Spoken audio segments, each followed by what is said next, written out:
Malaki ang potensyal ng AI or Artificial Intelligence.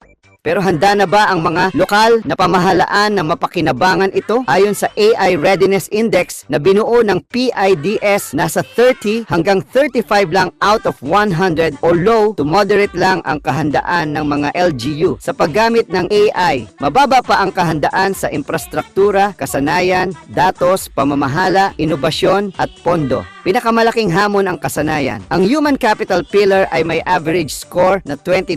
Kulang pa rin ang ICT at AI specialist sa karamihan ng mga LGU. Sa infrastruktura, may progress pero may limitasyon. 8 to 13% lang ng mga barangay ang may maayos na internet coverage. Kaya mahirap i-apply ang AI sa aktwal na serbisyo. Pagdating naman sa pamamahala at pondo, malinaw ang disconnect. Mas mababa kasi sa 1% ng LGU budgets ang napupunta sa ICT kahit may digital plans naman na ang mga ito. Para maging handa ang mga LGU, kailangan palakasin ang internet at data, hasain ang kasanayan ng mga tao at suportahan ng pondo at malinaw na patakaran sa paggamit ng AI na may suporta ng national government.